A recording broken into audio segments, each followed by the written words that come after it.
How many of us have heard the statement, step out on faith? If you're anything like myself, you've heard it a multitude of times over your life. Well, there's something that's not added to that phrase that a lot of us tend to forget, and that's we have to do the work even though we're stepping out on faith. So, today I'm going to share with you three things that you need to remember while you're stepping out on faith.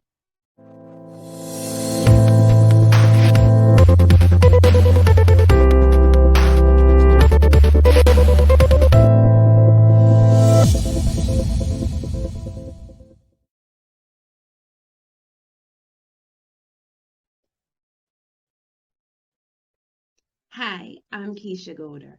And of course, stepping out on faith is an important aspect when starting a business or starting on any journey of your life. But while you're stepping out on faith, we also need to be putting in the work so that we are aligning ourselves to receive what we want. I'm sharing three tips with you that you need to remember while you're on your journey and stepping out on faith.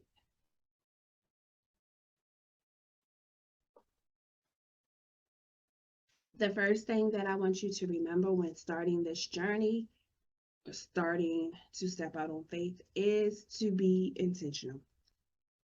There are going to be times where you begin to question, is this worth it? Is sacrificing all of these things worth what I really want? And in those moments, I need you to be intentional with your thoughts. Remember why you started the journey. Remember what it is that you want to accomplish. When you are thinking or remembering these things, be intentional in it. Be intentional in the actions that you do on this journey because they are setting the foundation for where you're going. The first sign that something gets hard and you're ready to give up and you're ready to just drop it all and walk away, one shows that you're not committed to yourself because you set out on this journey. You decided that you wanted to do this thing. And if at the first sign of a hardship or the first sign of you not getting what you want immediately when you want it, you're ready to give up, shows that you're not committed to yourself. So when we are being intentional, we're aligning our thoughts and our actions with who we are and with our minds to show ourselves that we are committed to the process. We are committed to ourselves and we are committed to the outcome. It's fine and dandy to sit and dream and think that everything is going to fall into your lap. But the truth is, there has to be some work done. Now, when I say there has to be some work done, I am not saying that it has to be manual, hard labor where you are sweating and breaking your bones to get this work done. No, but you have to do things that are going to be in the greater good for your outcome. If that is doing things that's going to help change your mindset so that your mindset is aligned with where you want to be. If that's connecting with people who can help you understand the processes that it's going to take to get you to be successful in your particular journey. There are several things and several ways that we can do the work without it being considered work. I do things every day. One of the things that I've learned to do is to relax. And you may say, well, that's not doing work. But it for me, it is because I've always been a person to go, go, go, go, go, give, pour, pour, pour. I've been that person. So learning to relax for me is the work that I needed to do that aligns me with being free. that aligns me with my goal of doing things on my time, that aligns me with being able and capable to allow things to flow to me. And that's a part of my journey. Doesn't look like that for everyone else, but I'm using myself as an example because who else better? Another thing that I've learned to do, or another thing that is a part of the work that I do, is I visualize. Now, it's not just enough to visualize, but I visualize and then I figure out, well, what can I do in the physical world that's going to help me get there? If it's reading a book so that I learn a new skill, that's work. If it's recording videos so that my content, my message, my thought processes are available to everyone, that's work. If it's making a post, a blog post, a post on social media to communicate with people what it is that I do, that's work. If it's speaking at an engagement over Zoom or through the phone to someone, that's work. Again, it's not physical work, it's not hard labor. Work does not always have to look hard. Work does not always have to be hard, but I am doing things, to make sure and that I am where I need to be. The second thing that you need to be focused on when you are on a journey, whether you're stepping out on faith or whatever it is to set goals. Set goals. Set goals and have an attainable time frame attached to those goals. Have an attainable time frame attached to those goals. And I know you may think, well, Keisha, I set goals all the time. Okay. How much time do you give yourself to accomplish those goals? And if you say, or if you're thinking, well, I don't put a time frame on it, then how do you know when that goal is achieved? How do you measure how close you are to achieving that goal if you don't have a time frame attached to that goal? How do you know if you've gotten any closer to achieving your goal than you were yesterday? So a lot of us just set goals for ourselves. And this used to be me. I would set a goal, wouldn't put a time frame, wouldn't put any modicum of measurement to that goal. So I just set a goal. Sometimes I achieved them, sometimes I didn't.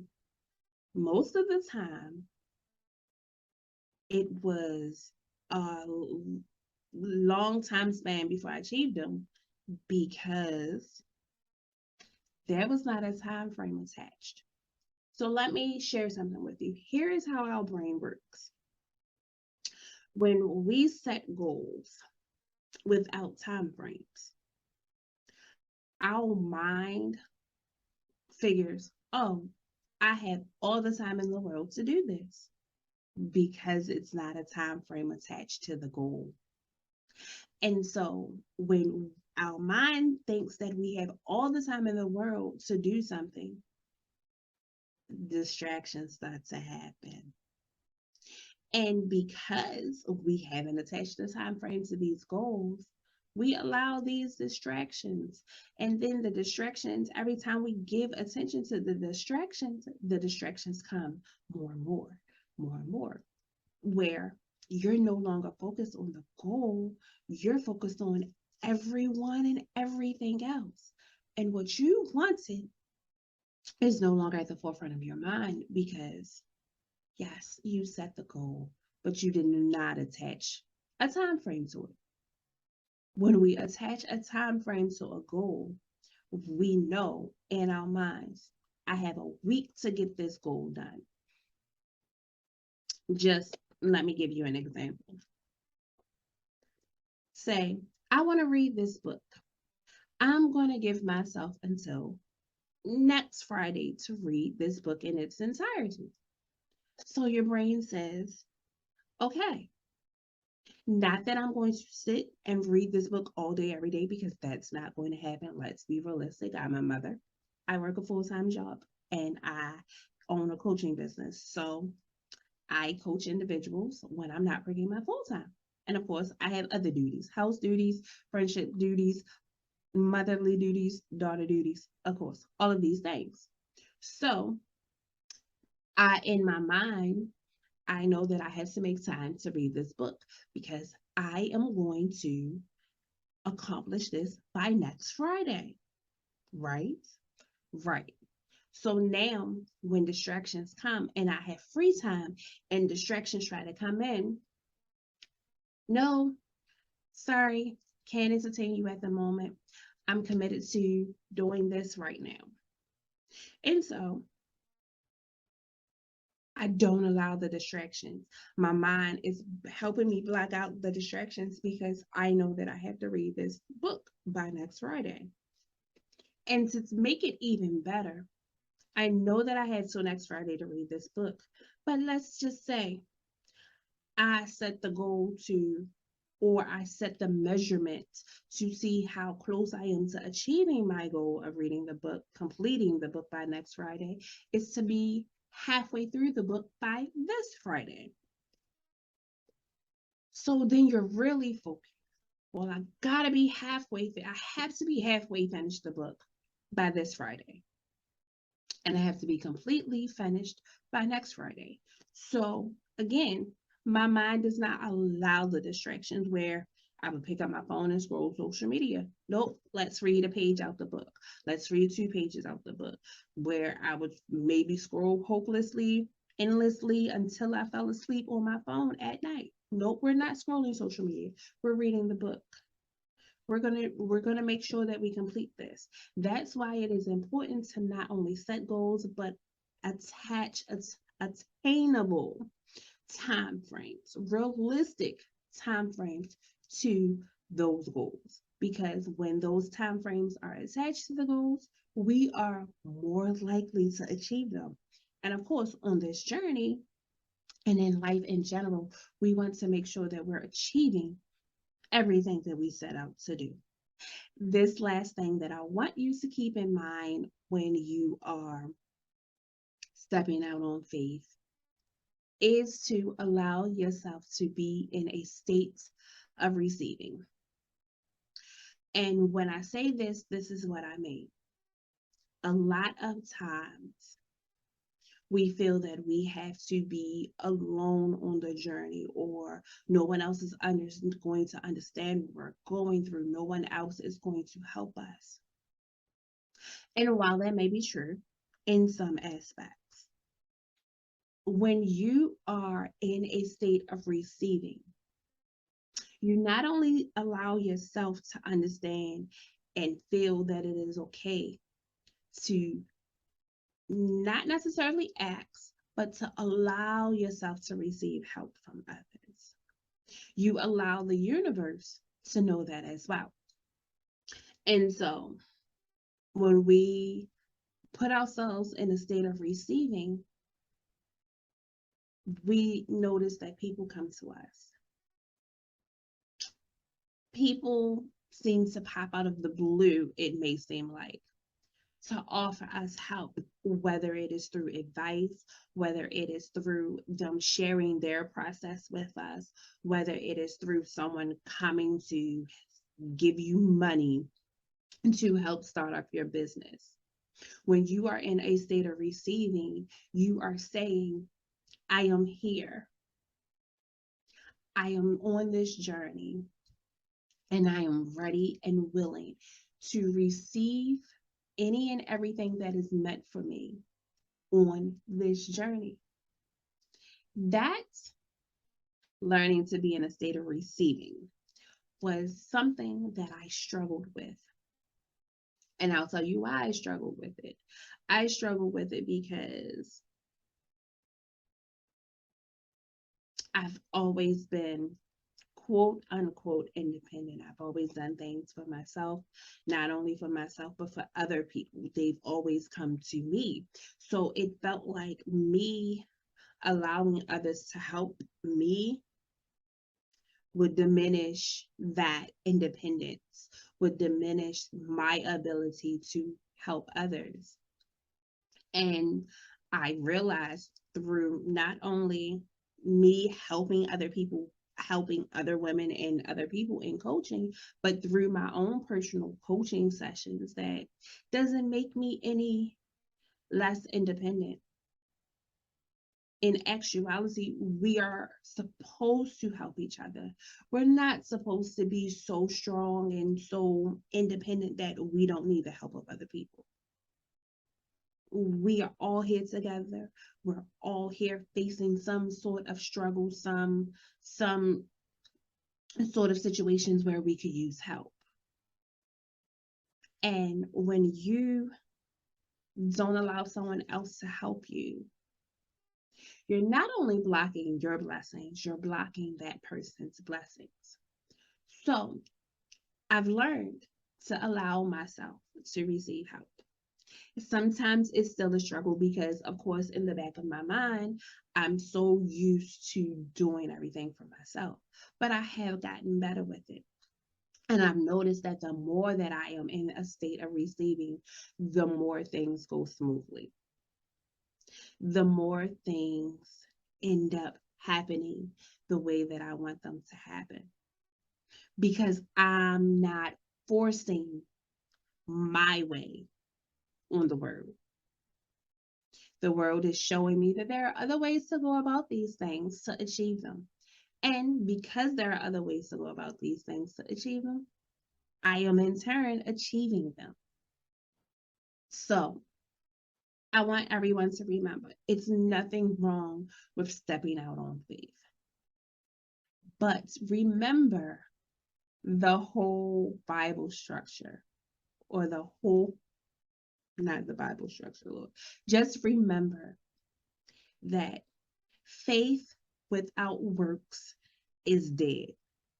And work does not have to be manual, hard labor. Work can be anything that is aligning you with your purpose, with the goals that you're trying to achieve.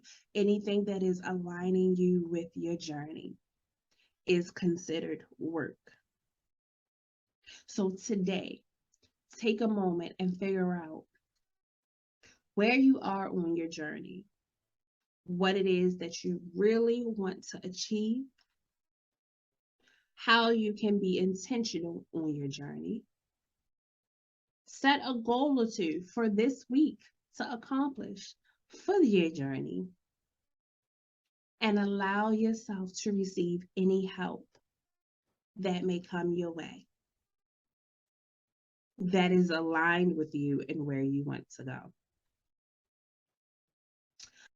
It's always a pleasure speaking with you all. It's always a pleasure sharing knowledge and talking to you guys. Remember, if you want to stay in contact with me, not just through social media, but if you want to stay in contact with me, head on over to my website, KeishaGolder.com.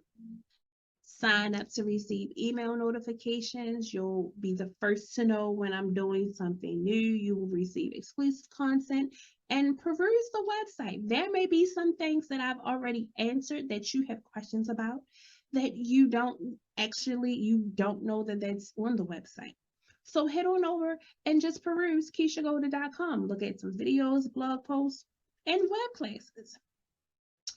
Thanks for joining me today, and I look forward to seeing you all next time.